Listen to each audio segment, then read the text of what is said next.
Salut à tous, on espère que vous avez passé une bonne semaine. On est ravis de vous retrouver en ce dimanche, cette belle matinée de dimanche pour un nouvel épisode de Hoop Culture. Je suis, comme chaque semaine, rejoint par mon acolyte favori pour reconstituer le One to Punch le plus fameux de la bande passante de YouTube et du streaming, c'est-à-dire Théophile Omesser. Comment ça va, Théo? Écoute, je suis en pleine forme parce qu'on enregistre ça tôt dans la semaine. Le Miami Heat vient de gagner un match contre Boston à Boston, donc je ne suis on ne peut plus heureux. Voilà, Boston qui, comme Chicago, vient de se faire spolstrer en douceur.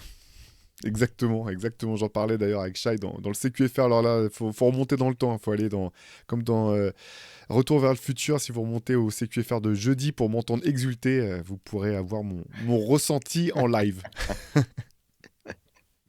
Et le fait de se faire spolstrer devient presque un move signature de la part de toutes les équipes de la ligue qui, à un moment donné, ont réussi à se prendre les foudres d'Eric Spoelstra dans ces fameux ajustements. Et du coup, on s'est dit, et si on se faisait pas un petit hoop culture spécial move signature, ces grands gestes qui ont fait la légende de certains joueurs et la légende de la ligue et du basket américain, voire mondial, puisque l'Amérique a exporté certains mouvements et le contraire, l'Europe en a amené d'autres sur les parquets NBA. Donc on s'est dit, bah, si on repartait un petit peu dans le temps pour essayer de voir ce qu'on arrive à exhumer. Et je pense que bon, vous allez être nombreux certainement à avoir certaines idées qui seront certainement les mêmes que les nôtres.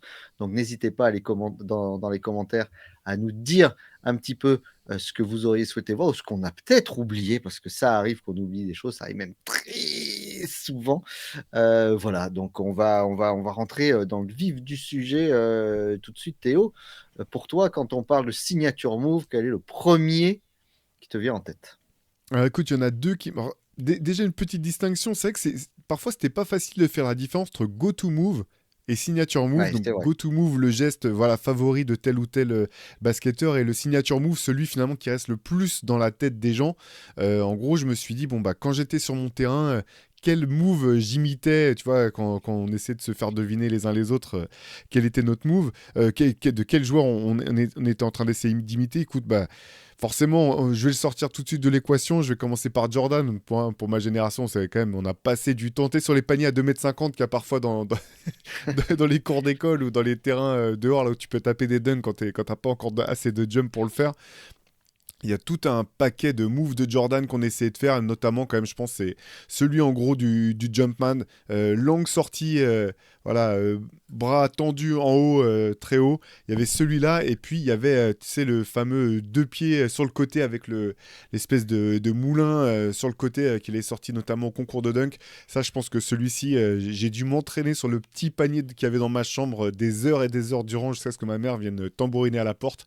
Donc voilà, c'est ceux-là de Jordan qui me sont venus plus vite en tête. Et pour revenir sur ce que je te disais tout à l'heure, sur la différence avec le go-to move un peu plus tard, le fadeaway, je pense que ça reste quand même peut-être le geste, du moins celui qui a le plus marqué, je pense, finalement, les basketteurs qui ont suivi Jordan.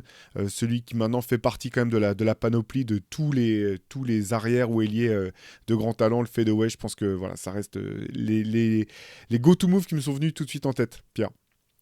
C'est vrai que le go-to move, il est souvent imité, il est bien imité, mais on se rend compte que quand même ce fadeaway qui a été, ben, on va dire, le move de la deuxième partie de carrière de Jordan, Ouais. on va dire celui qui lui a permis de gagner 3 titres et qui lui a permis de se réinventer complètement.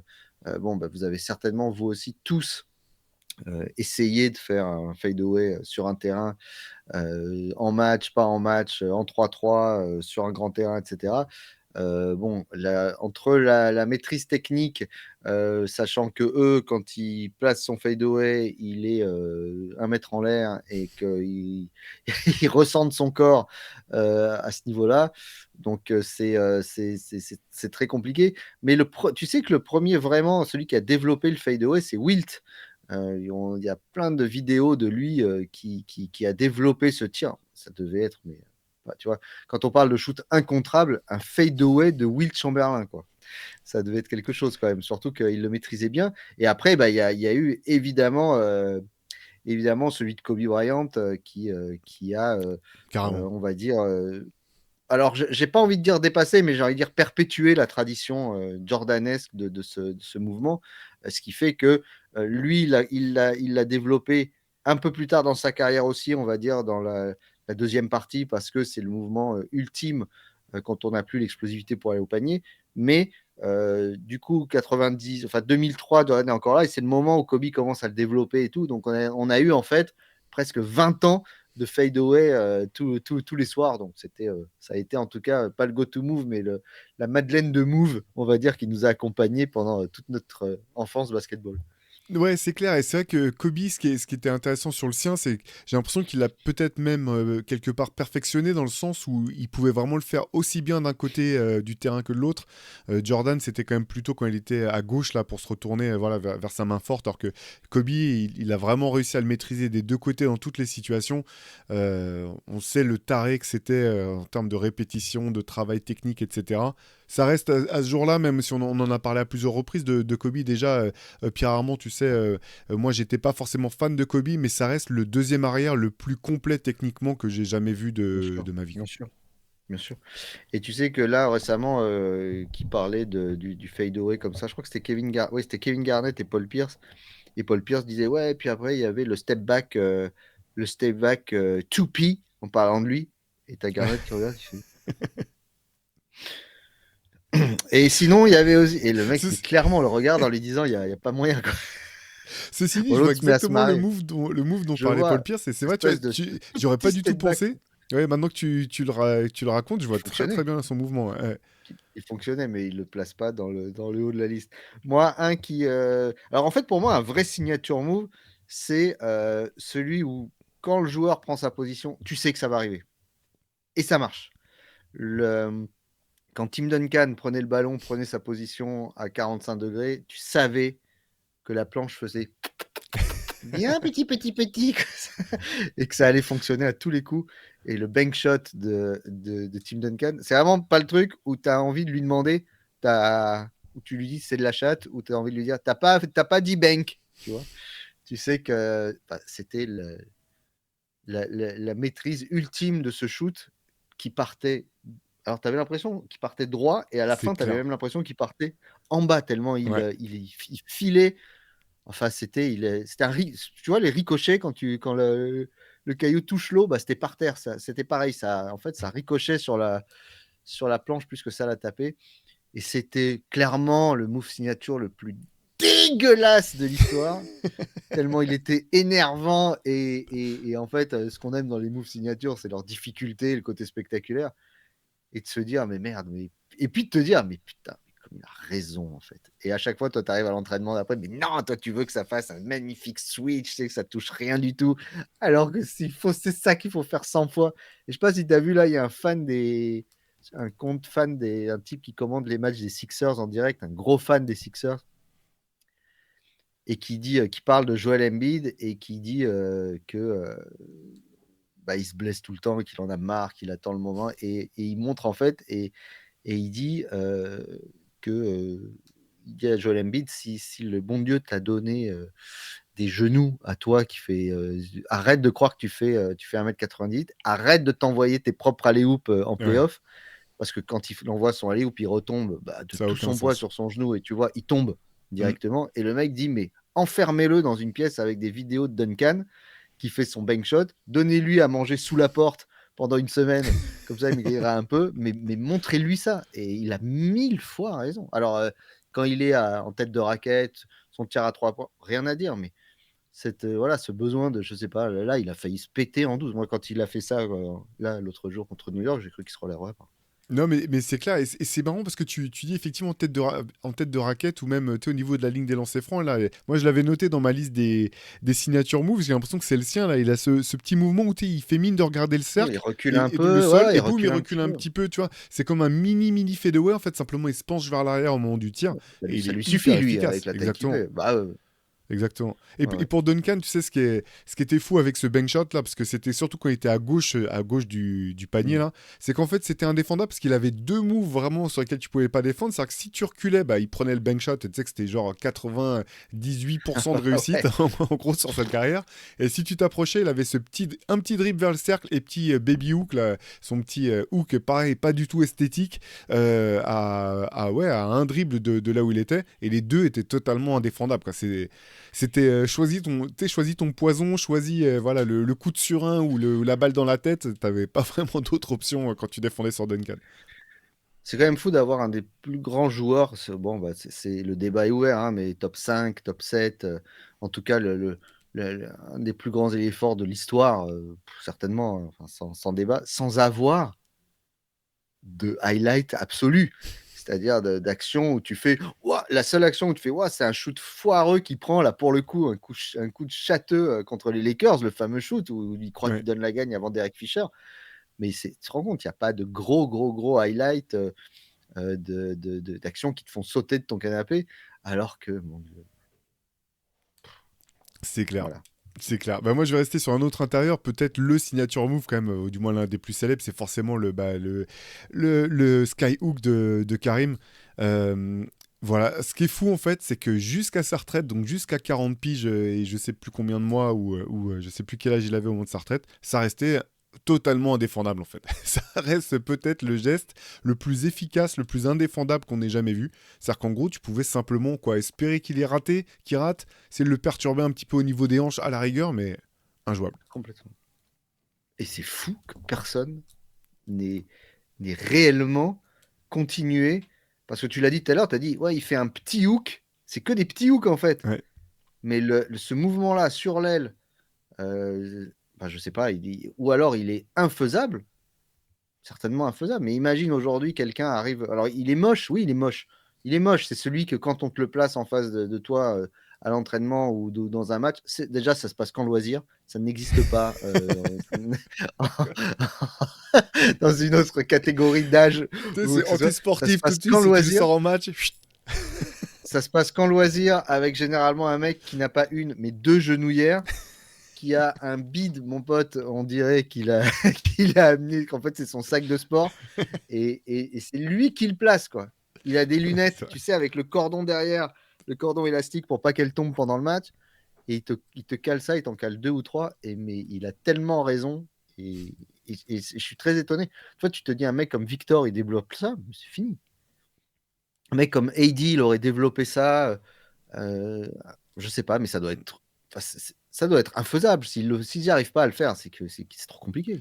Il y a aussi un truc qui joue, hein, c'est que ça a pas l'air cool. Parce que tu sais, c'est pareil avec Rick Barry qui comprend pas pourquoi ceux qui sont pas droits au lancer franc veulent pas shooter leur lancer franc à la Oui, cuillère. oui, oui, oui. Lui qui a une des meilleures moyennes de tous les temps au lancer franc. Et voilà, c'est parce que personne veut faire ça parce que c'est pas cool. Tu veux pas avoir l'air d'un idiot sur les.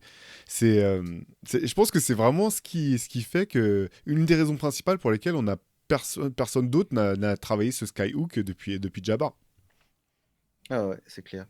Un signature move qui en est pas vraiment un, mais c'est un go-to move et c'est la différence des deux. Et je pense que parce que c'est un joueur que tu adores, le mid-range jumper de Sean Livingston, Oh, ah oui, ouais, c'est clair. où tu sais, Mm, c'est mort. Dès mm. qu'il a passé le premier, il a passé la jambe, la hanche et le premier écran, il s'élève, c'est fini. C'est fini. Pour moi, c'était un vrai move signature.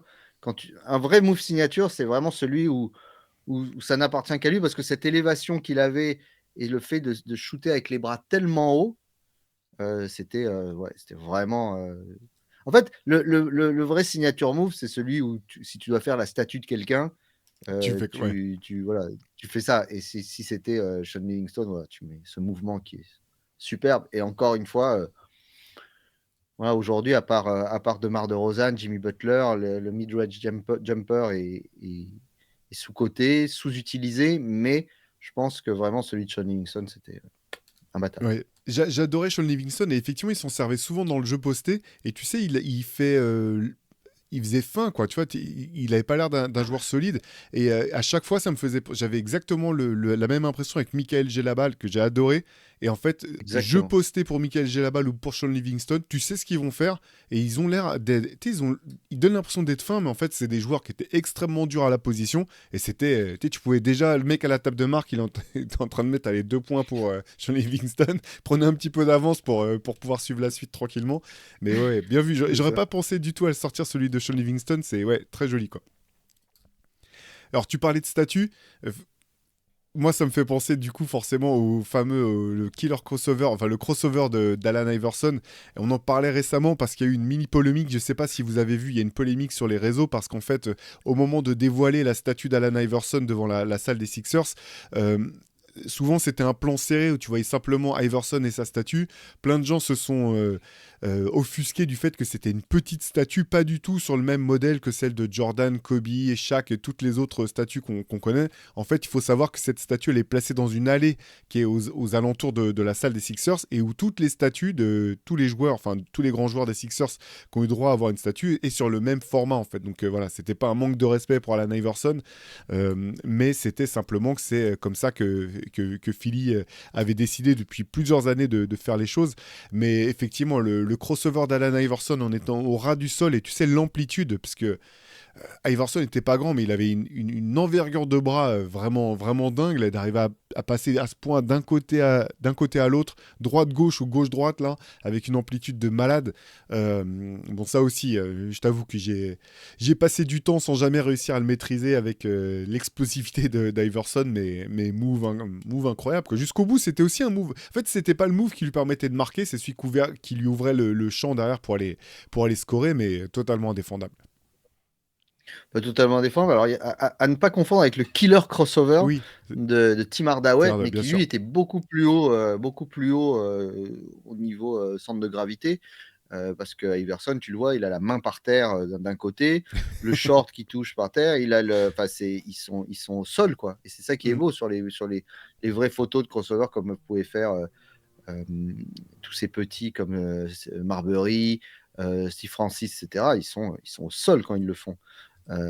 Toi, enfin, moi, je sais que je fais ça. Il faut après que je refasse le tour chercher l'autre partie de mon corps qui n'a pas bougé parce qu'elle est toujours C'est ça. plantée au même endroit. Non pas que je suis allé trop vite, c'est que c'était pas possible de se relever. Donc l'autre, elle dit ouais, allez, on reste là, vas-y, fonce, C'est ça. tu Il viendras nous chercher après. faut que tu portes un corset pendant une semaine et demie après pour faire tes c'est lacets. c'est ça, mais ça va vite. Et surtout, surtout la force de ce crossover-là, c'est d'être si bas que indéfendable pour un guard d'une taille normale. Bon, celui qui concerne le plus Jordan, Iverson bien sûr, celui sur Jordan. Tu vois, Jordan, il défend bas pourtant, tu vois, il est fléchi, il a les mains bien en bas, et pourtant, elle passe sous sa main, Mm. tellement l'autre l'envoie d'en bas. Donc, ça, c'est un vrai truc. Je reste sur les meneurs ultra flashy. Le Ghostman de Rajon Rondo, que j'adore. La fin de passe dans le dos, elle reste coincée derrière le dos et il part au lay-up derrière. Voilà, ça pour moi, c'est un vrai truc que lui a développé, alors que beaucoup de gens ont fait, bien sûr, et ont refait. Mais quand je pense à ça, je pense à Rajon Rondo et de certaines passes où il part pour faire le Ghostman, il la reprend et finalement, le mec a bien défendu et elle repart quand même dans le dos. 8 mètres plus loin, à gauche, sur Ray Allen, qui lui-même ne s'attendait pas du tout à ce qu'elle arrive. Donc, c'est le génie de la passe de Rajon Rondo. Et ce move-là, il a fait tourner quelques têtes et quelques caméras aussi, parce que si tu vois bien, tu as souvent les caméras derrière le panier, tu sais, qui partent comme ça et finalement qui restent, qui reviennent vite en disant même eux se sont fait avoir. Donc, c'est ça, quand tu arrives à feinter même le caméraman, c'est que vraiment c'est bon. C'est clair. Bah, tu parles du coup d'un joueur qui a quand même brillé principalement sous le maillot de Boston, même s'il a gagné un titre avec les Lakers aussi en fin de carrière. Et tu parles de fin de passe, ça me fait penser, tu vois, je l'avais pas dans ma liste, mais pour Larry Bird, c'est justement ces feintes avec le ballon, notamment celle que j'adore et que j'ai. Celle-là, je l'ai placée plusieurs fois où tu fais passer le ballon derrière la tête du défenseur qui s'y te colle. C'est Et ça. une fois sur deux, il va retourner la tête pour voir à qui t'as lâché la balle. Ça, c'est magnifique, phénoménal. Enfin, sur Larry Bird, on pourrait en faire 15 épisodes C'est Youb Culture, mais C'est beau que tu arrives à faire ça. Moi, le seul défenseur sur qui je peux faire ça, c'est mon fils de 17 mois. Je pense que c'est le seul truc à qui je peux passer au-dessus de la tête, quoi. Sinon, le reste, ça va pas marcher. Allez, t'as quoi d'autre? Bah écoute, j'en ai pas mal au bout du compte, hein. La liste est assez longue. Allez, sur quoi je vais partir maintenant? Je vais partir sur... Non, une question que je me suis posée, c'est pour LeBron en fait. Parce que LeBron, limite, il y en a Il y en a plusieurs en 20 fait. 000. C'est ce que j'allais te Des- dire. exactement, tu sais, des signature moves. Et limite, je me suis dit que l'un de ces signature moves, finalement, c'était un move défensif. C'est le fameux chase down block. Donc voilà, Exactement. forcément, avec celui placé en finale NBA sur André Iguodala, qui est l'une des actions défensive iconique de l'histoire de la NBA. Mais finalement, pour en trouver d'autres, tu vois, quand je cherchais, il y a aussi son fameux tir à 3 points quand il regarde ses pieds, là, comme si t'as l'impression qu'il regardait si ses lacets sont bien faits avant de shooter à 3 points, où tu sais que ça va être dedans. Et puis, bah, quand même, son dunk en contre-attaque sur un pied avec la balle loin derrière la tête, ça reste, je pense, les 3 mouvements les plus iconiques de LeBron. Je sais pas si toi, t'avais pensé au même. Oh bah il y en a. Alors je vous vois en train de d'écrire flop pour les mouvements iconiques de LeBron sur les commentaires. Je vous entends déjà taper avec vos doigts boudinés la FLOP. Je- Mais non, bien sûr, moi, le- celui qui me fait le plus kiffer, c'est ce chase down block où je pense que plus que le tir à 3 points, plus que le dunk, ça démontre une maîtrise de l'utilisation du terrain, une maîtrise de la connaissance, le QI basket, de voir ton attaquant, de connaître ton attaquant, de savoir quand il va monter, de savoir de faire confiance à ton défenseur qui est peut-être avant, comme il avait fait avec J.R. Smith, en le laissant d'abord aller avant de s'élancer. Et puis la course, quoi. C'est le Ouais. sprint qu'il faut. Tu le vois, le nombre de pas qu'il fait, chaque pas est calculé quand il part sur Iguodala, tu le vois, et puis après il commence à piétiner, il monte. Et puis il y en avait même un, genre je sais plus contre qui tu te rappelles, où il y a un ballon perdu et il laisse le gars. Je sais pas si tu te Ouais. rappelles ce truc. Il laisse le gars tranquille, tu sais, il marche, il le laisse partir, et puis tout doucement il arrive derrière lui et pim, il lui met. Et je tiens à dire quand même que le contre dans le match 2 qu'il met sur Jamal Murray, alors c'est pas un chest down block, il est deux pieds au sol, mais enfin, les gens ils se rendent pas compte de ce qu'il faut comme force pour quand la balle te frappe t'attrapes le poignet comme ça, comme Rodman en avait mis un une fois sur Pat Ewing Ouais. quand il était, je crois, encore à Détroit, où il a la main dans le cercle comme ça, il la rabat pour venir, mais c'est surhumain en fait, Ou la le, force qu'il faut. tu sais, le contre de Bam Adebayo sur Jason Tatum en playoff, là, Bien je sûr, comprends toujours pas bien sûr. comment son poignet n'a pas été fracturé en 57 morceaux, c'est incroyable, quoi. Ouais, non, mais c'est fou. Mais voilà, le chest down block, je suis d'accord. Et puis, bon, bah, ce dunk iconique, puisque de toute façon, c'est celui qui est son logo qu'on retrouve sous ses chaussures. Alors, il y a le logo avec la couronne, là, le L et le J d'un côté qui font la couronne. Mais son logo qu'on retrouve dessous les semelles, c'est toujours cette fameuse image de je crois que c'était son premier dunk d'ailleurs avec les Cavs contre Sacramento, où il a le bras très tendu derrière comme ça, qui rabat, qui fait encore hein, d'ailleurs. Mais c'est vrai que ce truc de ce tir à 3 points, par contre, ce move, il est pas très joli. Ouais. Mais bon. Il y a un petit mouvement. On dirait Monk un petit peu, tu Il sais. est vraiment. Ouais, et puis il fait croire que genre vraiment personne l'a vu. Mais bon, n'empêche qu'il est rarement contré ce truc-là, hein. Mm. Et cette année, il a bien marché, hein, et il a un pourcentage assez fort, hein. Ah, mais meilleur Donc pourcentage en bravo à lui. carrière, là, cette année à 3 points, ouais. Ouais. Et puis, puisqu'on parle de 3 points, bon, alors moi, c'est vraiment pas un move que j'aime parce que je trouve il est toujours très, très, très, très, très limite au niveau règle. C'est le step back à 3 points de James Harden qui a ouvert la voie à tous les autres. C'est marrant d'avoir vu Luka là, lui en coller un sur la gueule dans le match 2 Ouais. pour sceller le match. C'est un peu le retour de bâton. Mais ce step back 3 qui est généralement un step back 3, 4, 5, enfin, il y a toujours 3 pas, voire 4. Voilà, moi, j'ai jamais. Il est très fort ce mouvement, mais il est toujours limite, quoi. Mm. C'est-à-dire que, je sais pas, c'est trop borderline au niveau de la réglementation, des règles du basket en général, que je sais pas, j'ai du mal à le valider et à en faire quelque chose de vraiment iconique. Après, il a arrêté quand même avec les Trop espèces de border. doubles, les doubles step back qu'il faisait à un moment où vraiment il y Ah avait. oui, c'est ça. Là, Oui, mais après, de double, au moment où on lui a dit stop, il en a fait un 1,5. Bon, maintenant, il a plus la force de faire 1,5, donc il en fait des vrais maintenant, mais il, à un moment, c'était vraiment les deux, c'était insupportable. Enfin, quand il était à 60 points à chaque fois avec 42 lancers francs, plus des trucs comme ça, c'est pas. Déjà le step back normal, il est difficilement défendable. Et si en plus tu en rajoutes deux derrière, enfin, c'est pas possible. Mais celui de Luka qui fait à 2 à l'heure, pareil, c'est fascinant de voir ces types qui finalement, avec des athlètes pareils, sont pas forcément les plus grands athlètes. Je te parle de Karim, je te parle de Tim Duncan, de Luka Doncic.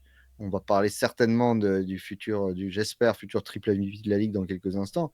Mais c'est injouable, quoi. C'est incontrable. Et alors que ça va à 2 à l'heure et qu'on sait que ça arrive. Mais tu sais, c'est un peu comme j'adorais les feintes de tir à 3 points de Manu Ginobili parce que c'est pareil, c'était vraiment à 2 à l'heure, mais en fait son geste était lent. Donc en fait, le défenseur, il sait pas si c'est un vrai geste ou si c'est une feinte. Et derrière, si tu mords Ouais, à la ouais, feinte, ouais. ils avaient toujours la capacité de réattaquer les intervalles. Mais effectivement, en fait, ça tranche tellement à l'image parce que la plupart des mecs autour sont bien plus rapides ou vifs que eux, ça marque encore plus l'esprit en fait de voir la lenteur de la feinte, Mm. effectivement, ou du mouvement, quoi. Ah, tu parlais de Ginobili, t'en as un certainement le concernant. Bah oui, c'est l'Eurostep, voilà, enfin, terme qui a été maintenant appelé Eurostep, mais je pense que c'est le premier à l'avoir popularisé à ce point en NBA, en tout cas en avoir fait une arme dévastatrice, la même, enfin on le voyait déjà faire ça avec Bologne en Europe depuis des années, mais ça allié à ses qualités athlétiques explosives, c'était vraiment un plaisir pour les yeux. Derrière, maintenant, ça fait partie du package que tous les joueurs de haut niveau possèdent, hein, et certains le font plus ou moins bien, mais c'est devenu vraiment la norme. Et c'est marrant finalement que ça s'appelle Eurostep pour un joueur qui est argentin, mais bon, on va pas faire des leçons commencer à se lancer dans des leçons de géographie, même si voilà, c'est pas non plus Manu Ginobili qui a inventé ce mouvement, mais je pense que c'est vraiment lui en tout cas qu'on a fait quelque chose d'omniprésent en NBA. Je pense que c'est un truc tellement rudimentaire et qui est censé être dans les fondamentaux de tout le monde, qu'ils l'ont appelé européen, parce que ça ressemble à un move comme ça pour éliminer quelqu'un de peut-être plus grand. Mais si tu regardes bien, alors beaucoup l'ont continué, perfectionné. Je pense à Dwayne Wade, Russell Westbrook, Giannis Giannis. évidemment. Mm. Plus récemment, Shea qui le fait super bien aussi. Voilà. Mais Manu Ginobili, par contre, si tu regardes, si tu fais une pause 8 fois sur 10 au moment où il place le deuxième pas, si toi tu le fais le deuxième pas et tu t'arrêtes et tu regardes le panier, mais il est 9 fois sur 10, il est enfin, le shoot qu'il met derrière, il est encore plus dur parce qu'il s'est retrouvé dans un endroit en déséquilibre dessous, il est en dessous, ça part derrière. Ça me rappelle Théo quand il avait quitté les limites du terrain, tu vois. Ça ressort les dossiers là, C'était ça y est, c'est pareil. pas bien ça. Non, non, mais tu vois ce que je veux dire. Il faisait ses deux pas, mais derrière, il avait encore un truc impossible à rentrer parce qu'il s'était mis dans une merde noire en rentrant là où il ne devait pas rentrer. Parce que l'Eurostep de Manu, contrairement à Wade, contrairement à Giannis, là, ceux-là, ils éliminent un défenseur, souvent le dernier. Mm. Mais Ginobili, quand il rentrait, il en éliminait un, mais il y en avait encore deux derrière. Donc il se mettait souvent voilà, c'est qu'il se mettait dans ces positions que seul lui pouvait réussir. C'était superbe. Ouais, c'est clair. De toute façon, Moi, bah, je vais pas. Je vais le dire à chaque fois, mais Manu, c'est vraiment Ouais, l'un vas-y, des vas-y. joueurs que j'ai le plus kiffé voir sur un terrain, donc c'est du bonheur tout simplement, Ginobili.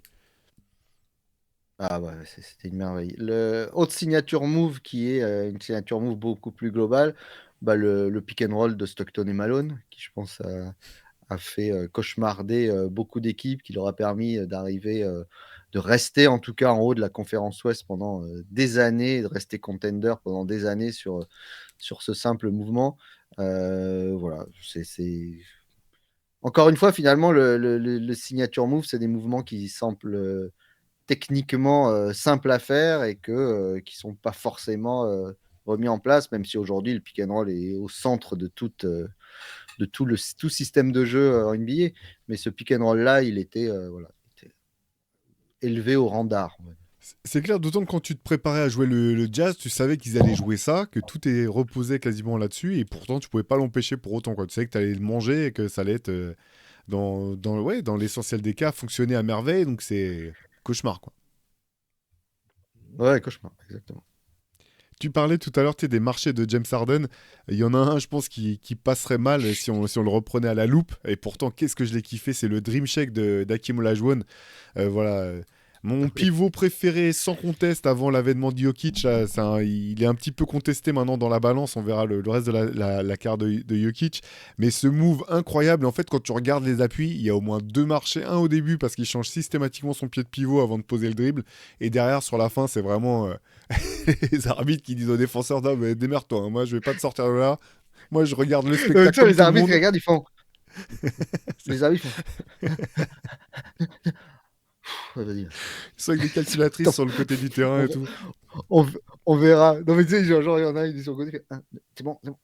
Ah, tu sais, avec un truc qui fait moins, plus, moins, plus, moins, plus, et à la fin, tu sais, il a les deux doigts qui ont des crampes. Tant pis. C'est Dans tous ça, les cas, mais ça passe. ouais, mais en fait, le truc, c'est que c'est la fluidité totalement folle. Même à ce jour, hein, regardez des highlights C'est d'Hakeem ça, en fait, je Olajuwon, pense que c'est ça. ça va C'est tellement ça. vite, c'est tellement élégant que tu te poses même pas la question de regarder de regarder les pieds, mais mouvement, bah pour le coup, en plus, move aussi complètement indéfendable, quoi, pour l'efficacité d'Olajuwon au poste bas. De toute façon, ça reste, je pense, ouais, je pense que ça reste le modèle, en fait, pour les arrières comme pour les intérieurs, ça reste le modèle. C'est pas pour rien il forme encore plein de joueurs qui lui demandent. Même Kobe avait voulu travailler avec lui Ouais. pour ça. LeBron a travaillé avec lui, tu vois, même des gens qui sont pas forcément intérieurs, pour comprendre ce footwork insensé et ultra rapide pour quelqu'un de sa taille, et comment l'accélérer certainement et le faire. Bon, finalement, on n'a pas vu des arrières faire forcément des dream shake, mais ce truc, ouais, truc. Et puis, puisqu'on parle de shake, moi, je pensais au shake and bake de Jamal Crawford, qui était un super move, bon, ultra street, sorti tout droit d'une mixtape N1, tu vois, et d'ailleurs, il n'y a que lui qui le faisait, parce que je pense que tu fais ça avec Spolstra ou Popovic, tu finis en G-League direct, même si c'est passé. Mais c'est vraiment le mouvement street un peu humiliant, mais ultra beau et franchement très dur à faire parce que passer le ballon dans le dos, c'est une chose, mais le side step qu'il fait, enfin le side jump qu'il fait, Ouais. la vitesse à laquelle il fait et la distance qu'il parcourt sur ce mouvement-là, enfin, c'est des trucs d'écureuil, quoi. Il n'y a qu'un écureuil qui sait faire ça. Ouais, et Ça puis va trop vite. là aussi, C'est il est impossible. fluide, il est long de bras, etc. De toute façon, c'est un Magnifique. joueur magnifique, un joueur en Machine à isolation highlight. magnifique à voir jouer. Ouais, Ouais, voilà. voilà. Ouais, Ouais. Une vraie machine à highlight. Ouais. ouais, c'est clair. Moi, j'en ai un Qu'est-ce autre. que Alors, tu as d'autre? pour le coup, c'est pas beau, quoi. Mais Carmelo Anthony avec son jab step, tu sais, quand il est là, Oh. fin de départ direct, boum, tir. Alors, quand il était à New York, c'était plutôt 15 feintes de jab step avant de prendre le tir. Mais par contre, bah, là aussi, il en a fait une arme quasiment injouable.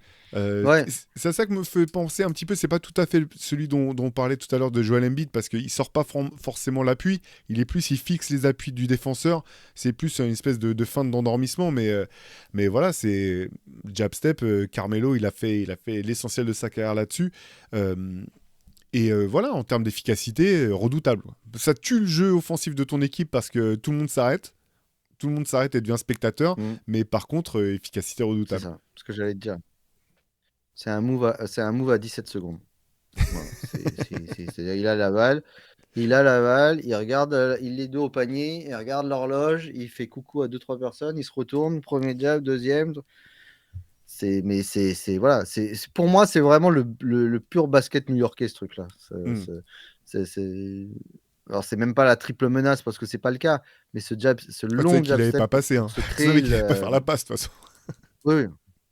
Non, mais C'est la comme il, double il envoyait menace. l'épaule suffisamment pour faire bouger le truc, un peu comme la lumière qui vient de se casser la gueule. Voilà, c'était ça. Mais c'était différent de. Tu vois, il y en avait un qui faisait ça, mais c'était plus une vraie hésitation qui faisait sauter son gars. C'était Tracy McGrady aussi, le easy pull, tu vois, Ouais. quand il se mettait en face. Euh, il prenait un truc, tu savais pas si tu avais vraiment l'impression qu'il allait dégainer. Et cette feinte-là, elle était. Mais c'était encore une fois le début des années 2000, là, et c'était du basket de rue, quoi, en fait. C'était vraiment des mouvements street, c'était pas du tout des mouvements académiques. Jamais de la vie, tu apprends ça en école de basket ou dans un entraînement normal. Enfin, à part Théo qui son équipe de filles leur apprend à faire des alley-oops sur la planche, à Voilà. l'échauffement. Exactement. Elle retombe mieux que Joel Embiid. Mais sur T-Mac, du coup, j'y pense que tu. Bon, c'est un joueur fantastique que j'ai adoré. Ce qui était fou, c'était de voir T-Mac avec sa taille, hein, parce que c'était un 7 pieds qui a jamais voulu l'avouer. Franchement, son crossover, il était aussi bas que celui d'Iverson. C'était quand même C'est ça, un délice de voir exactement. T-Mac en action. Et on parlait de alley-oop, move signature quand même, le alley-oop de Gary Payton pour Sean Kemp. Alors bon, aujourd'hui, il y a eu Lob City qui a remplacé, mais un duo qui s'envoyait, alors c'est le cas de le dire, hein, sans mauvais jeu de mots, qui s'envoyait en l'air comme ça, il n'y avait pas beaucoup quand même. Enfin, en tout cas, dans les années 90, après, il y a toujours eu des équipes qui s'envoyaient un meneur qui avait des. Enfin, on se rappelle de Jason Williams qui envoyait des passes lobées à tout va, Chris Paul après qui envoyait des passes lobées à tout va, mais voilà, le vrai Lob City pour moi, ça reste cette équipe de Seattle, période 94-98, quoi. Ouais. 81-16. Sean Kemp s'y connaissait plutôt bien pour s'envoyer en l'air, hein, visiblement, vu le nombre, vu le nombre d'enfants illégitimes que la rumeur prétend qu'il a semé aux quatre coins du pays et était plutôt pas mal dans ce registre, quoi. Et le karma s'occupait de lui parce que quelques années après, il décollait même pas d'un demi-centimètre, il sautait même pas au-dessus d'une carte bleue, tu vois. Donc tellement il était gros à Cleveland. C'est clair. Tu parles de passe à l'oop, c'est marrant parce que donc je pensais à Jokic, je me disais est-ce qu'il a un signature move. Alors je pensais il y a son petit flotteur là que je trouve incroyable là, en pénétrant dans la raquette. Et finalement ce qui est en train de devenir son signature move, c'est ça passe derrière la tête pour Aaron Gordon qui est passé dans le dos de la Ouais. défense là. Alors ça je sais pas comment tu fais une statue avec ce move. T'imagines Jokic avec les mains comme ça, tu comprends pas ce qui se passe. Mais le nombre de fois où ça fonctionne, c'est quand même un délice. Ouais, et puis tout part derrière sa tête, en fait, Jokic, tu te rends compte, parce que c'est comme son shoot, le shoot qu'il va prendre à chaque fois. Alors, le pauvre, ah ouais, ça tombe toujours sur Anthony Davis. T'as l'impression que l'autre, il est c'est sur la statue. Il y aura vraiment Anthony Davis en face de lui. Mais ce shoot où l'horloge arrive à 2-3, il prend la balle de là, presque encore plus que Larry Bird, quoi. Et qui prenait pourtant des shoots derrière la tête pour pas que ce soit. Mais là. Tu, Enfin voilà, tu sais, aux Nuggets, c'est Jokic d'ailleurs. T'as vu vas-y, pardon, Ouais. excuse-moi. Non, j'allais dire aux Nuggets, tu sais, ils savent pas encore si on fait une statue pour Jokic ou pour Murray. Par contre, ils savent qu'il y aura Anthony Davis dessus, quoi. Ça, c'est déjà prêt. Il reste plus qu'à choisir les joueurs de Denver à rajouter pour compléter la statue. Ouais, c'est clair. Mais c'est marrant parce que le shoot de Jokic qui part de derrière, alors que celui de ses frères, sa patate, lui, part souvent de devant, hein. On s'en est rendu compte encore cette semaine. C'est clair. Bande de cinglés, le frère. En plus, tu as vu la tête qu'il a? Il a un prénom de camp de travail au goulag. Genre Sirnodja ou je sais pas comment, tu sais. T'es en forme. Il a passé 2 ans à Sirnodja, le pauvre, il s'en est jamais remis, tu vois. J'ai lu son prénom, je dis, oh, mais ce type, c'est un méchant dans n'importe quel film. Dans Game of Thrones, c'est la montagne, tu vois. Mais Sa moi, j'aurais. crête et tout, mais il a mis un taquet à un gars. Alors, je sais pas pourquoi, mais Ouais, on sait pas encore, hein, la police enquête et tout, mais tu sais, j'aurais voulu. Oh, je suis pas du tout friand de télé-réalité, je respect trouve au ça gars quand insupportable. même, Ouais, c'est clair, déjà qu'il n'est pas décédé qui allait le sur chercher. l'instant. Mais tu sais, je déteste vraiment Ah tout ce ouais, qui est. Bah, vas-y.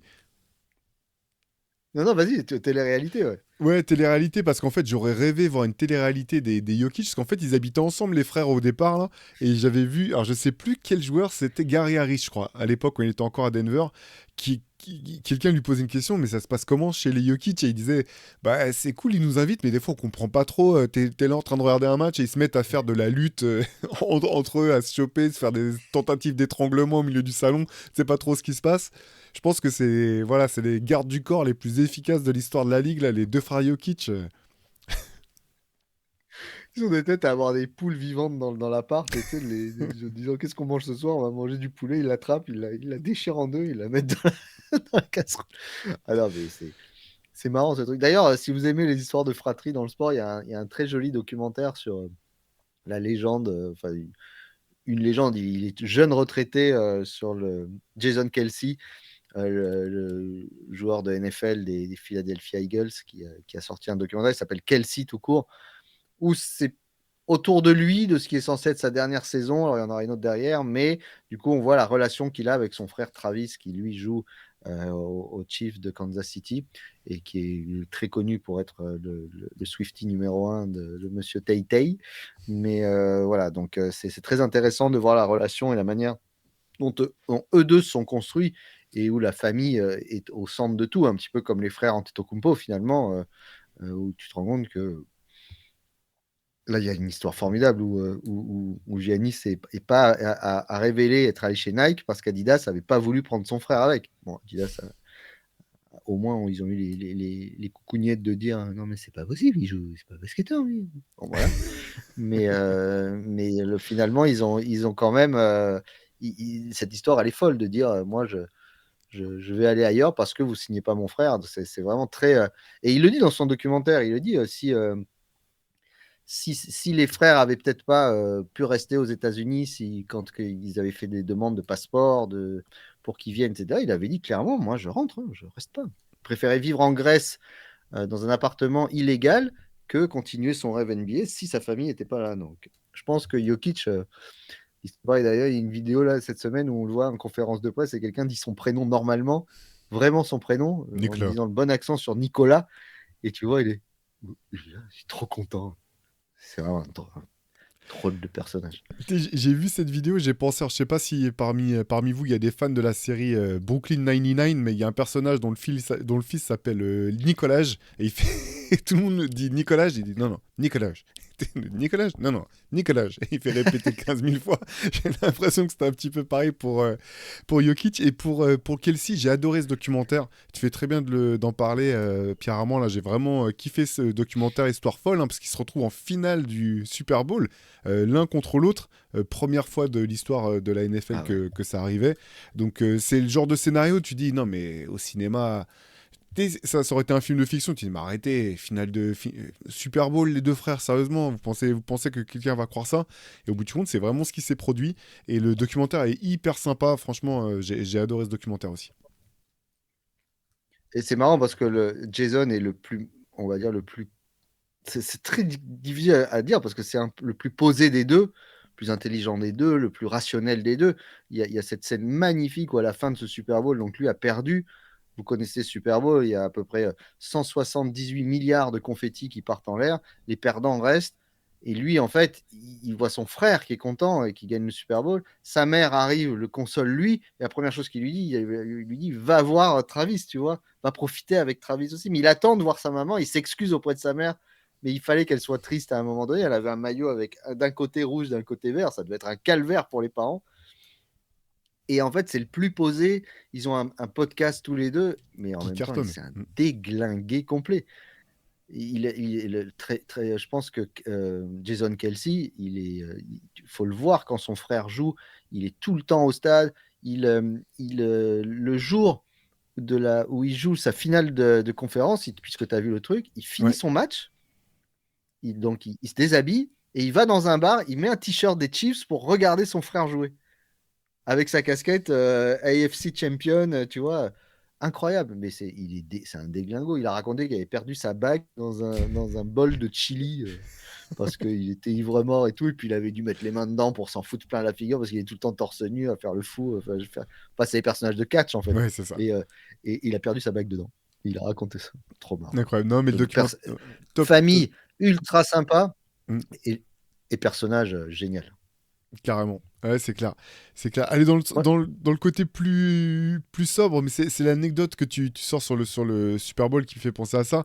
Dirk Nowitzki, quand il était champion NBA, tu sais, à la fin du match, tu dois connaître cette anecdote-là. Il gagne le match, donc ils sont champions NBA, et lui, il est pris par l'émotion, il va se foutre dans le vestiaire tout seul, et il y a quelqu'un qui va taper à la porte, qui dit non, mais t'es MVP des finales, mec, faut venir chercher le trophée et tout. Et donc il a dû prendre le temps de digérer avant de ressortir. Parce qu'il revient longtemps après. Hein. Carrément, ouais, c'est vrai, t'as la salle qui attend. Ils peuvent pas donner le trophée sans qu'il y ait Nowitzki sur l'estrade, quoi, ça n'a pas de sens. Donc voilà, signature move, bah, son C'est clair. fameux fadeaway sur un pied, pour le coup, il a été immortalisé comme ça devant la salle de Dallas. Voilà, move vraiment bah, travailler avec son gourou, là, Holger, ouais, Holger, son gourou Holger, et qu'on voit d'autres joueurs quand même hein, qui ont repris ça. Kevin Durant le fait à merveille. Je pense que ça va être sur la to-do list de Victor Wembanyama pour l'été. Il va faire ça à 3 points, je pense, dès le début de la saison prochaine. Mais voilà, move iconique. C'est marrant que tu parles de KD parce que c'est là que tu te rends compte du génie. Et c'est pour ça que je pense que c'est un des plus grands attaquants de tous les temps parce que tu te rends compte que lui, il les maîtrise tellement tous, Mm. les signatures moves de tous ses autres joueurs, qu'il en a même pas un à lui, quoi. Que ce soit le one leg de Dirk, le fadeaway de l'un, enfin, c'est sans fin. On parle de palette, voilà. Euh, ouais, un move signature quand même. C'est pas forcément un shoot, mais c'est iconique. C'est la no look pass de Magic Johnson. Ouais. Il y a beaucoup de passes comme ça qui sont devenues. Alors, celle de Jason Williams est incroyable, mais elle a jamais. Je sais pas s'il l'a vraiment réalisé en match. La elbow pass. Je sais qu'il avait fait le All-Star Game, mais je sais pas s'il l'avait vraiment passé une fois en match. Mais voilà, les no-look pass de Magic, je veux dire, le terme passe aveugle, il a inventé le terme passe aveugle pratiquement, qui est repris même aujourd'hui dans le football, dans des trucs comme ça, pour faire du spectacle. Euh, Sauf qu'aujourd'hui, la passe aveugle, par exemple, au football, elle est là pour faire du spectacle. La Mm. passe aveugle de Magic, c'était du showtime, mais c'était une feinte, c'était une vraie feinte de regard, quoi. Donc c'était ça, je pense que, et d'ailleurs, je crois que c'est pratiquement ce qui a fait sa statue aussi, hein, lui en train de faire une passe. Enfin, faudrait Ouais. que je regarde, mais Si, il me semble que je c'est sais plus lui ce en que train de faire c'est. une passe sur le côté, comme ça, de mémoire. Ouais, ouais, c'est ça. Voilà, No Look Pass, il en a balancé un paquet pour les James Worthy, Byron Scott et tout. Ouais, il y a. Bah, alors, j'en ai deux. Allez, je vais sur un historique quand même. Bah, le finger roll de George Garvin, dont on parle dans le MOOC Rivers Special Spurs qui est derrière moi. Voilà, ce toucher Bien. hallucinant du bout des doigts, comme ça. Un move que maîtrisait bien Will Chamberlain aussi. Hein, voilà, qui était finition Bien tout en sûr. finesse, très aérienne.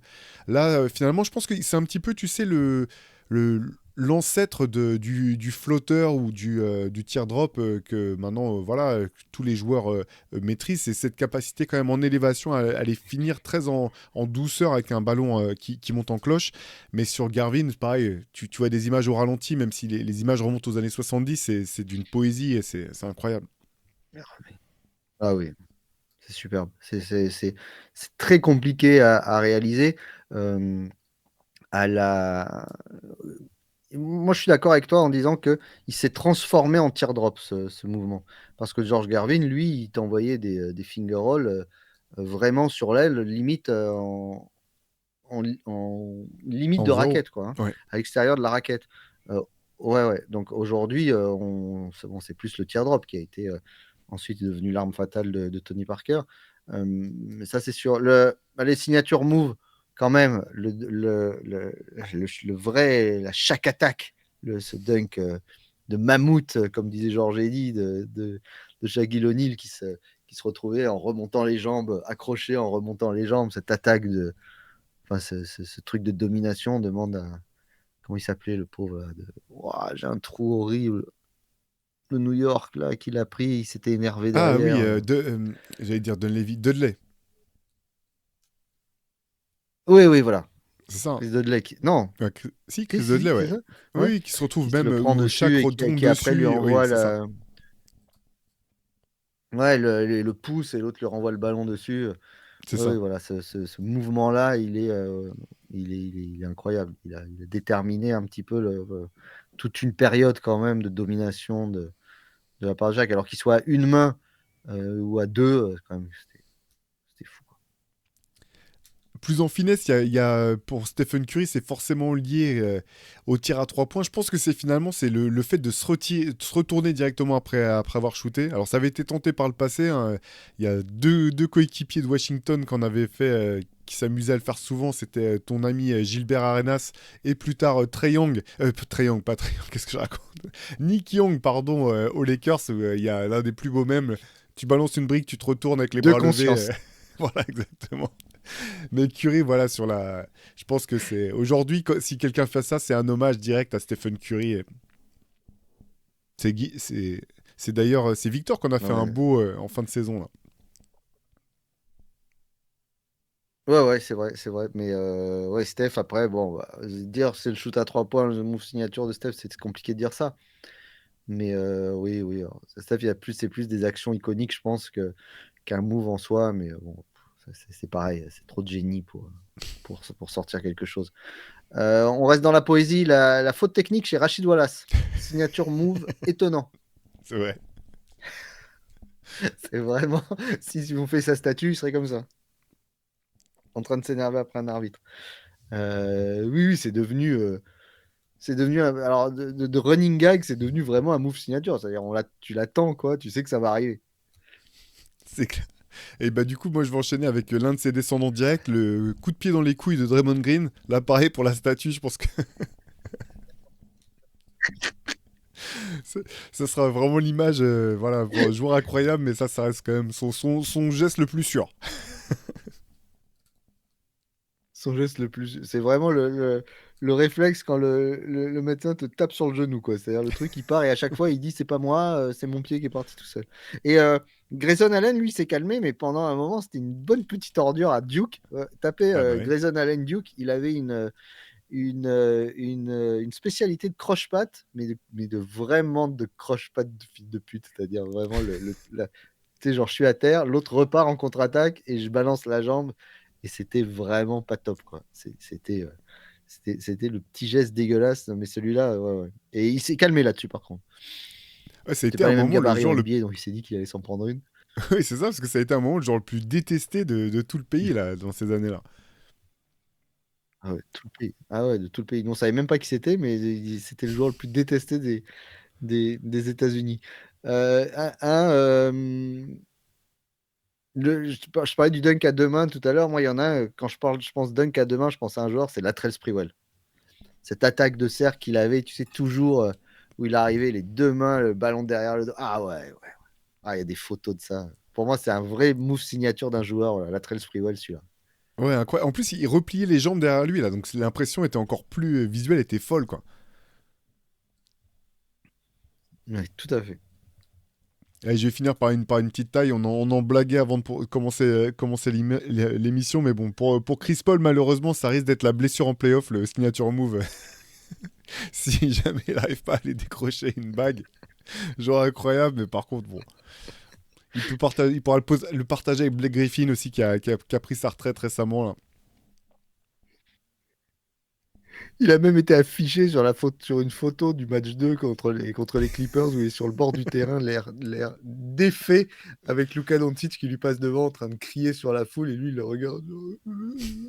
Même là, oh, putain, Chris Paul, comme c'est vrai que la blessure de Chris Paul, mais ou ses réservations du mois d'avril, hein, il est sur Booking. Chaque mi-avril, il est sur Booking, hein, c'est pas ça l'avantage. Un mouvement signature. Après, il y a des gestes signatures quand même. Le, le Dame Time, le Not in My House de Mutombo. Mais moi, il y en avait un qui est de mouvements comme ça qui me rendait fou, mais fou. C'était, alors les plus jeunes ne savent pas, Non? mais non, c'est pas, ça aurait pu être celui-là, ça aurait pu être celui-là. Mais il y avait un joueur génial qui a été coach après, qui a failli se faire dévorer tout cru par Joachim Noah, qui s'appelle Jeff Hornacek. Et quand Jeff Hornacek il allait au lancer franc, il faisait comme ça. Il se touchait le visage comme ça. Et déjà, il n'était pas très très beau. Et il se touchait le visage, donc il avait une tête comme ça. Ça m'énervait. Ça et Karl Malone qui parlait à on ne sait pas à qui, on ne sait pas à quoi. C'est quand même fou que personne n'ait pu déchiffrer ce que disait Karl Malone avant les lancers francs. Cette espèce, alors c'était une routine cette fois-ci, c'était pas un move signature. Mais cette routine, enfin, en tout cas, Jeff Hornacek, quand je pensais à Jeff Hornacek, c'est un peu comme KD qui fait son chimie avec son épaule, mais ils avaient des drôles de trucs au lancer franc, ces traditions-là, et celle-là. Mais merde, je trouvais ça moche en plus. Mais tu sais que Kelly, je sais même pas comment il fait ce mouvement d'épaule, hein. C'est hyper bizarre, quoi. Même, tu sais, j'arriverais pas à le faire volontairement, en fait. Hyper dur à faire. Ouais. Je pense que c'est une sorte de. Ouais, quand il se met comme ça doit être un réflexe, l'épaule elle part toute seule, j'en sais rien, mais c'est chimie, chimia, chimio, chimier. C'est ça. Et tu parlais de mouvements qui t'énervaient. Moi, j'ai adoré le L de Larry Johnson, là, tu sais, après son tir à 3 points contre Indiana. Ah Mais par ouais. contre, après, sur les terrains, tu voyais des mecs qui faisaient ça. J'allais leur dire, mais tu t'appelles pas Larry, toi, tu t'appelles Patrick. Arrête de... arrête de faire le L de Larry Johnson. Mais c'était plein, le nombre de fois où il y avait des. C'est comme aujourd'hui, j'ai envie de taper les gars qui mettent un shoot et qui font Kobe comme ça, j'ai envie de les taper, quoi. Voilà. Surtout que généralement, tu sais, c'est le shoot pour la. Tu sais, il y a 10 partout, c'est le truc, c'est le premier à 11. L'autre, il met un tir de. Il regarde pas, ça tape le carré de la planche, ça rentre, il me fait Kobe! Non, non. Enfin, non, il fait pas. Pas C'est possible. encore, il faisait Kobe! Non, comme... Il fait Kobe! Voilà, c'est trop énervant.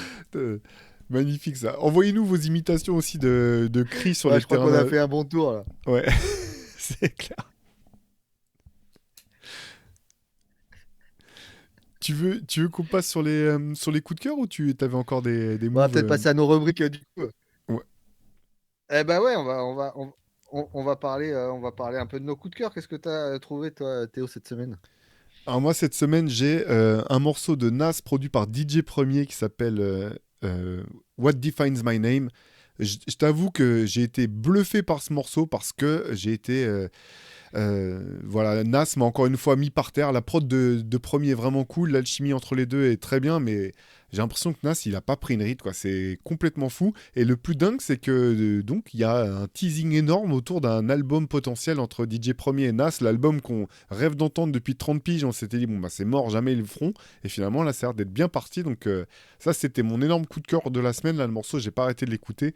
On vous met le lien, comme d'habitude, là, dans la description de la vidéo, ou du podcast audio si vous êtes sur les plateformes de streaming. Mais ouais, j'ai kiffé ce morceau et j'ai trouvé Nas incroyable. Tu as réussi à faire un jeu de mots sans le vouloir en disant Nas et Reed. Voilà. Tu as dit Nas Reed. Oh, Bravo, je putain, te c'est vrai. félicite. Tu n'as même pas voulu faire cette blague, mais tu l'as faite quand même. Bravo. Moi, coup de cœur, j'en ai deux. Alors, je vais revenir sur un ancien, décédé depuis. Luther Vandross. Hein, Luther Vandross, gros chanteur de R&B, voix exceptionnelle, ancien choriste, chanteur de gospel, enfin une voix du R&B américain totalement incontournable. Mais Luther Vandross, avant d'être Luther Vandross et de sortir son premier disque en 81, je crois, il avait un groupe qui s'appelait Luther, tout court, où ils avaient sorti deux albums, ils étaient quatre dedans, avec un visuel qui ressemble un peu à des groupes de hard rock de l'époque, très gothique, etc. Et, euh, et Luther Vandross, voyant que ça marchait pas du tout, ces morceaux, mais qui avait quand même de super tracks sur ces disques-là, avait racheté les droits des albums de Luther et qu'il les avait intégrés ensuite, par la suite, par petite dose, dans certains de ses disques à lui. Et là, le premier album du groupe, donc Luther, est sorti, avec le visuel est ressorti, avec le morceau Funky Music, qui est un classique absolu, une merveille. Et je trouvais que c'était une bonne idée d'avoir ressorti cet album. Il est ressorti en vinyle également, donc excellente idée d'avoir ressorti ça. D'ailleurs, Funky Music était donc pour célébrer ça le Track of the Week de notre dernière émission sur Hangtime.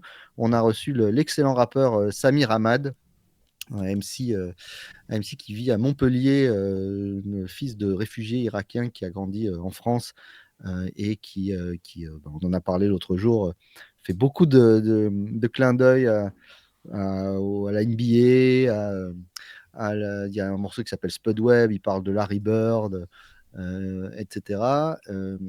Et où il faisait des analogies marrantes en disant qu'aujourd'hui, les rappeurs, ils ont l'impression d'être sur un playground et de s'appeler, de crier Kobe et de s'appeler Jordan et Pippen aussi. Donc c'est assez bien parce que c'est du rap indé qui est vraiment bien écrit. Il fait un petit peu ce qu'il veut et c'est ça qu'on voulait.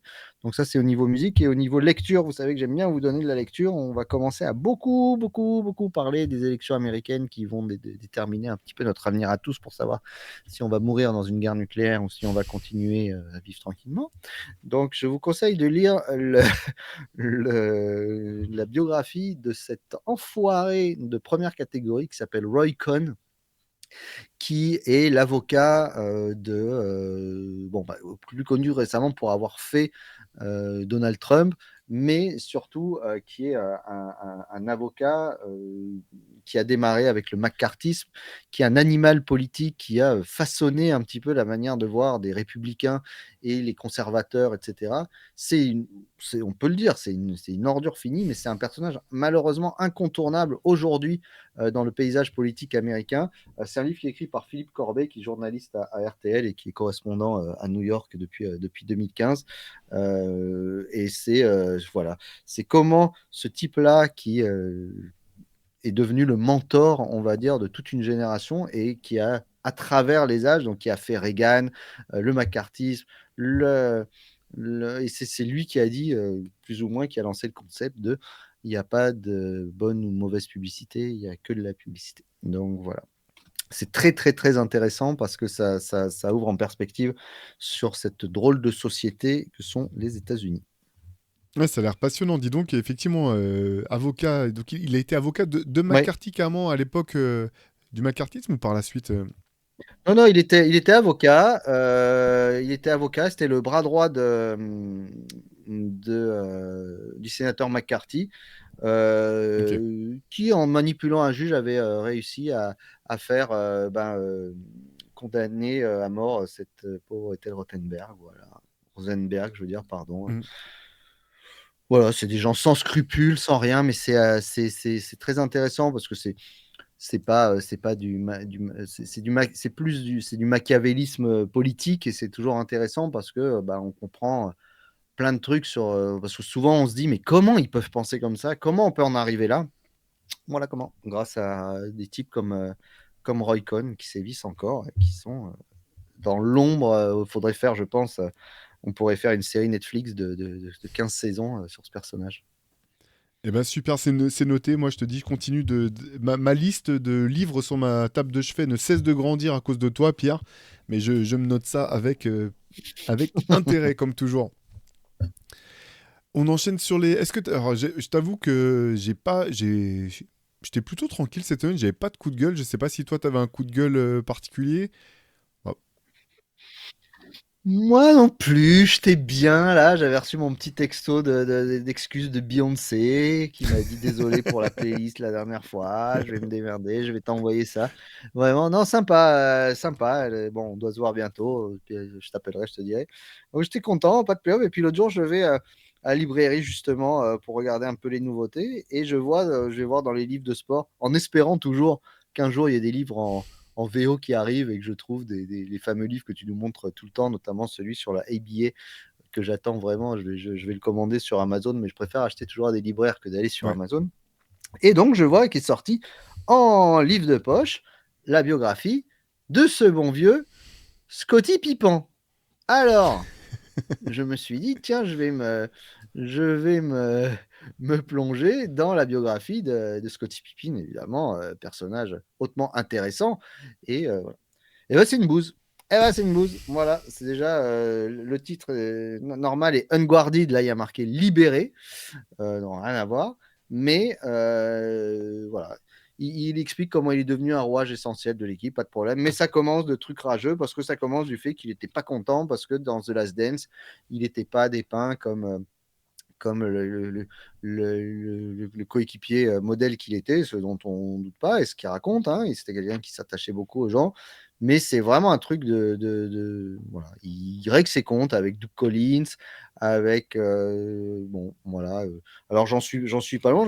Là, pour l'instant, ils n'ont pas gagné le premier titre. J'en suis au mieux, mais bon, c'est pas. c'est pas super bien écrit, c'est pas ultra intéressant. Voilà. Je pense qu'il y a c'est des trucs écrits par eux-mêmes. Je pense que parfois les biographies non autorisées sont beaucoup plus intéressantes, voire beaucoup mieux documentées que sa version. Voilà. Voilà. Derrière, marqué, Pippen est considéré comme l'un des plus grands joueurs de tous les temps. Sans lui, pas de bannière de champion au plafond du United Center, pas de documentaire The Last Dance et pas de Michael Jordan. Voilà. C'est ça, c'est Pas, la quatrième de couverture. Donc là, tu vois pas de le Michael truc de Jordan. rageux. Ok. Ah, attention, non, mais c'est ce qui est marqué. Hein. C'est fou parce qu'au début tu dis bon oui Alors, pourquoi pas attention, peut-être mais la fin est folle. il développe. Alors, il se développe. Il développe tout ce qu'il raconte. Donc, il peut y avoir des points intéressants. Mais le côté, j'ai décidé d'écrire ce livre et de raconter ma life parce que j'ai vu The Last Dance, c'est que ça m'a agacé. Bon, on verra. Dommage hein, parce que Il confie enfin et livre une analyse incisive et transparente de Michael Jordan. Ouais, quel dommage parce que joueur tellement classe sur le terrain, c'est un des joueurs c'est un des joueurs qui m'ont fait aimer le basket. Vraiment, j'adore Scottie Pippen, il est incroyable. Tout le monde en plus reconnaît que c'est un très grand joueur et malgré tout, il a ce manque de reconnaissance depuis des années qui les pousse à des sorties absurdes. Alors, il a le droit d'avoir la vie qu'il a, hein, c'est pas la question, mais je comprends pas en fait à quel moment dans sa tête ou dans celle de son agent il se dit que c'est ça qui va lui permettre d'avoir les ovations dont il rêve, en fait. C'est triste. Mais, mais qu'il a, c'est ça que je comprends Oui, pas. Tu vois, tu dis dont il rêve, mais il les a, parce que où que tu ailles, dans n'importe quel magasin que tu ailles, tu as encore des maillots de Scottie Pippen partout. Euh, il a son maillot retiré, Hall of Famer, multiple médaillé olympique. Il a montré que sans Jordan, le champion qu'il était, et il a su redevenir le lieutenant parfait. Il est connu comme étant une légende. Il a influencé plein de gens. Je pense qu'il se balade dans la rue, tout le monde le reconnaît. Et il demande encore une reconnaissance. Mais laquelle? Quoi de plus? Je ne sais pas, une statue, ouais, peut-être une statue au United Center, je ne sais pas. Quoi de plus que le fait que tout le monde dise encore aujourd'hui que c'est un modèle, c'est un des plus grands défenseurs de l'histoire. Quelle reconnaissance de plus? Je ne comprends pas l'intérêt de dire, ces choses-là. Et il n'arrête pas de s'énerver là. Doug Christie, ouais, évidemment, il donnait que le ballon à Michael. Et Michael ceci. Bon, Luke Collins. bon bah, écoute, c'est très bien. Alors, ouais, Doug Collins, ouais. J'ai dit quoi? Ce que t'as dit, Oui, Doug Collins, ouais, ouais. Bon, t'as qui claqué apparemment était. un taquet à Doug Christie au passage, c'est pour ça, le pauvre Doug Christie qui a rien demandé à personne depuis qu'il s'est fait sortir par les Lakers. Et qui se revendiquait, lui, Doug Christie, de l'héritage de Scottie Mm. Pippen. Par contre, Doug Christie, avait ce même genre de corps très délié, très long. Je comprends pas. Tu dis, c'est ce besoin de reconnaissance, mais il l'a déjà. Moi, je pense que c'est un mec qui l'a déjà. Ouais. Sur toutes les générations, en plus, tout le monde connaît. On enchaîne avec les reliques, Pierre. Allez, vas-y, qu'est-ce que tu m'as préparé? Bah écoute, moi je vais rester sur le même thème que mon coup de cœur. C'était cette semaine les 30 ans de cet album, Illmatic, le premier album de Nas. Pour moi, l'un de mes disques préférés, tout type de musique confondue. Pour moi, sans doute le meilleur album de rap jamais réalisé. Il y a 10 morceaux, 9 morceaux et une intro. Limite, tout est dit. Les productions, c'est magnifique. Au niveau du flow, au niveau des paroles, le gars, il a écrit ça entre ses 17 et ses 19 ans. Ça n'a pas de sens en fait, autant de précocité. C'est Victor Wembanyama en rappeur il y a 30 ans. Voilà, Illmatic. Alors, c'est pas une surprise, c'est pas une découverte. Je pense que vous connaissez déjà tous cet album. Mais cette semaine, c'était les 30 ans. Le disque n'a pas pris une ride. Par contre, moi, j'en ai pris un paquet. Donc, ça m'a donné un coup de vieux. Mais ce disque n'en a pris aucun.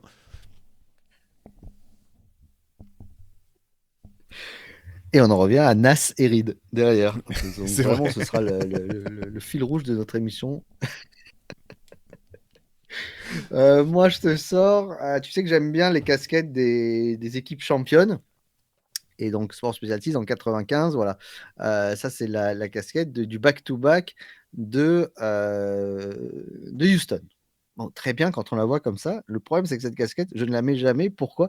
Parce que si tu la tournes un petit peu, je ne sais pas ce qui a pris au designer de faire ce panier horrible cousu, là, comme ça, avec genre le mouvement de ce ballon qui va sur la visière. Mais quelle drôle d'idée, quoi. Du coup, elle est claquée, alors que jusque-là, elle est parfaitos, et là, elle est clacados. Voilà, bravo à eux. Avec le filet noir et tout, horrible. Mais pourquoi Pourquoi? Pourquoi? Mais c'est horrible, je sais pas. Je sais pas pourquoi ils ont fait ça. Tu passes d'un truc, et no offense pour eux, parce que je sais pas si tu as vu les efforts en ce moment qui sont développés par Decathlon et leur division basket, la Tarmac, Ouais. qui font des trucs en réalité virtuelle maintenant, où tu as un espèce de cercle et tu peux jouer avec tes potes pour savoir qui a marqué, d'où faire tes statistiques. Incroyable, mais ça sent tu sais, les trucs Decathlon, on dirait les animations, les synthés de France 3 quand il veut présenter le NBA. France 3 vous présente le NBA. Il disait le NBA à l'époque. C'est clair. Horrible. C'est ça. Tu sais, il y a un côté un Mais petit bon, peu. je la garde quand même. Mais... Il y a un peu un côté aussi. Ta tata sait que t'aimes le basket, et t'as tricoté un truc pour Noël. Du coup, elle a essayé de faire elle-même un modèle de panier qui rentre de ballon qui rentre dans un panier. Bon. Merci Tata Jojo, mais l'an prochain, un chèque, ça Ouais, suffira. ou pire, tu sais, ouais, tu vois, c'est ta casquette, tu l'as mise 100 fois, et en fait, sauf qu'une fois, tu as fait une tâche, une grosse tâche là, et Tata, elle a dit, mais attends, moi, je vais te mettre un point de couture, j'ai un truc, et elle te ramène ça, tu vois, en te disant, bah quoi, t'as plus la tâche? Oh, Ah, c'est putain. exactement ça, Bon, j'avoue. regardez quand même Théo, il va vous mettre en description la photo de cette casquette. Mais si vous écoutez cette émission sur une plateforme de streaming, juste mettez-vous sur YouTube 2 secondes pour voir à quoi elle ressemble, parce que c'est grandiose. C'est clair. Je pense, il faut Tu qu'on veux dire, Tata Rocket, c'est un super nom de Tati. Hein. Tata Rocket, ce serait parfait. Je pense qu'il faut qu'on referme là-dessus, Pierre. On peut pas aller plus haut. Merci encore une fois d'avoir été avec nous. N'hésitez pas à nous dire si on a oublié Pas aussi aller des plus. moves iconiques ou ceux que vous avez préférés. Il y en a forcément certains qu'on n'a pas cités, hein, sinon on y sera encore. Mais on sera ravis de lire tout ça. Et puis on vous dit dès la semaine prochaine. On sera ravis de vous retrouver dimanche prochain. Passez une bonne fin de week-end. À bientôt, Pierre Armand. Salut!